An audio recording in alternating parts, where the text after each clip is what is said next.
উল্লেখযোগ্য কিছু weather system নেই পশ্চিমবঙ্গের জন্য বর্তমানে।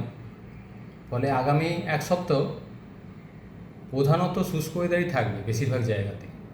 শুধু 18 থেকে 19 তারিখের মধ্যে দক্ষিণবঙ্গের একদম উপকূলের কাছাকাছি অঞ্চলে, যেমন দক্ষিণ চব্বিশ পরগনা, পূর্ব মেদিনীপুর, উত্তর চব্বিশ পরগনা বা কিছুটা পার্ট পশ্চিম মেদিনীপুরের 18 থেকে 19-এর মধ্যে দু এক জায়গায় হালকা ধরনের বৃষ্টিপাতের সম্ভাবনা থাকছে।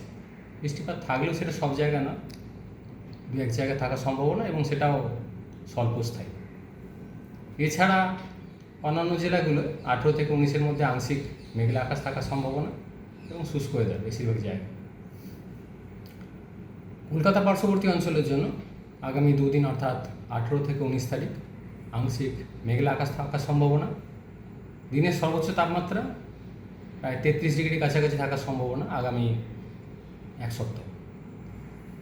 সর্বনিম্ন তাপমাত্রা 25 থেকে 26 ডিগ্রি কাছাকাছি থাকার সম্ভাবনা রয়েছে কলকাতা পার্শ্ববর্তী অঞ্চলের জন্য আগামী এক সপ্তাহ। পশ্চিমের জেলাগুলো কলকাতা থেকে স্বাভাবিকভাবে সর্বনিম্ন তাপমাত্রাটা আরও 2 থেকে 3 ডিগ্রির মতো কম থাকে, সেটাই কন্টিনিউ করবে।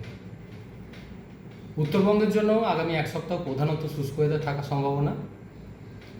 18 থেকে 19 তারিখের মধ্যে উত্তরবঙ্গের একদম উত্তরের পাহাড়ি এলাকা এবং দার্জিলিং, কালিম্পং পাহাড়ি এলাকা, পার্শ্ববর্তী জলপাইগুড়ির কিছুটা অঞ্চল, এই জায়গাগুলো দু এক জায়গায় হালকা ধরনের স্বল্পস্থায়ী বৃষ্টিপাতের সম্ভাবনা থাকছে।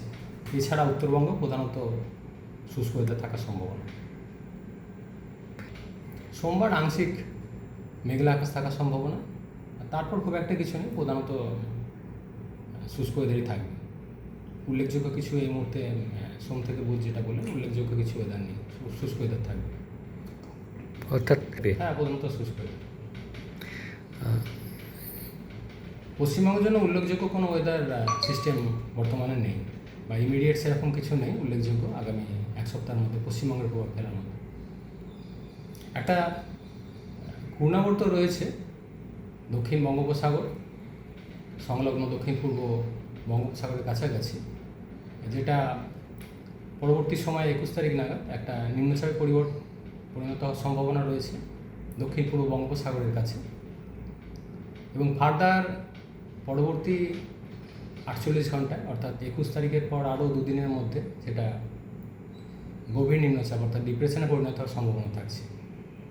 এই সিস্টেমটার প্রত্যাশিত যেটা এক্সপেক্টেড গতির অভিমুখ পশ্চিম উত্তর পশ্চিমের দিকে, অর্থাৎ ইমিডিয়েট এটা পশ্চিমবঙ্গে প্রভাব ফেলার মতো কিছু নেই, অনেকটা দূরে।